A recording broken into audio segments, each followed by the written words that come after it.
Hey everyone, so I've had some requests to take a look a little bit deeper at the 2.5 assignment.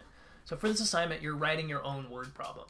You can write it about whatever you want as long as you include some words, so it has some sort of attachment to the real world, and you include a function as part of the problem.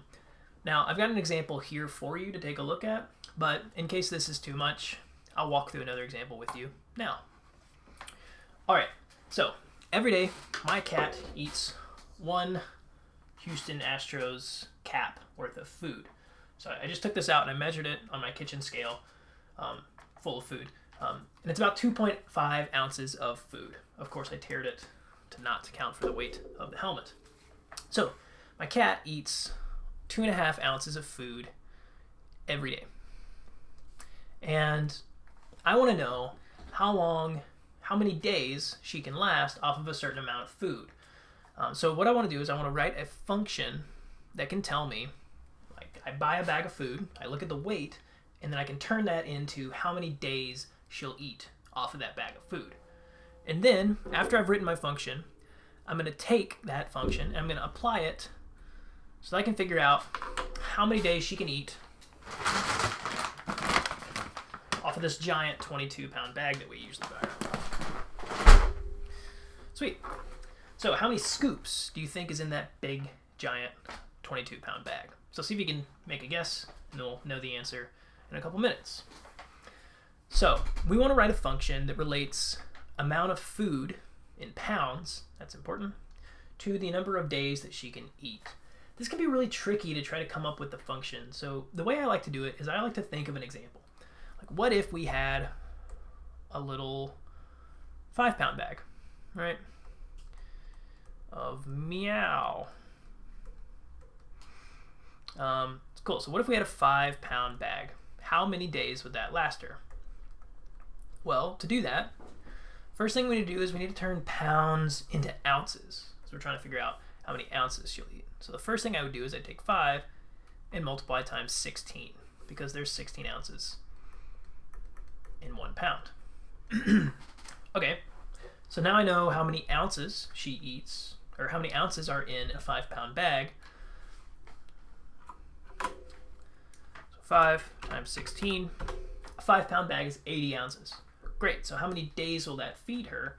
Well, if she eats 2.5 ounces a day, we divide by 2.5. So dividing by 2.5 means that she eats for 32 days. What was that? 32 days.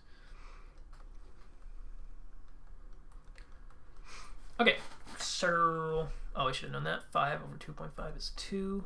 2 times 16 is 32. Okay, so she can eat for 32 days off of a 5-pound bag. So let's look at the math we did and try to generalize it, because we don't want to put in 5 pounds every time. We want to be able to put in any pound of bag, right? Any amount of food, and then turn that into days. So instead of having a 5 here, we're going to put in a variable. Right, we're going to have some input, gets multiplied by 16, gets divided by 2.5, and gives us some output, number of days. So here is my function, right? I've kind of thought through it and figured out what the function looks like. Now, instead of using x and y, and it's fine if you do, but I'm going to use function notation. I think it's a little more readable and will just be better in the long run. So I'm going to use d for days and f for food. So again, this is days, the output. The input is food. So my function, this is answer to part 1. My function is going to be days as a function of food. So f is my x, my input. So I do 16 times f divided by 2.5. So that's my function. All right, now part 2 is I'm going to actually use this function and figure out how long can she eat off of that 22-pound bag. So I'm going to erase this just so I can have some room here. So what is d of 22? Right? How many days can she eat off of a 22-pound bag? So I just plug in 22 where the f was, the x, and then calculate. So 16 times 22 divided by 2.5. So the answer is 140.8 days. So if I buy this giant 22-pound bag of food again, and I know that's going to last her for 140 days. Okay, about 4 or 5 months. Yeah.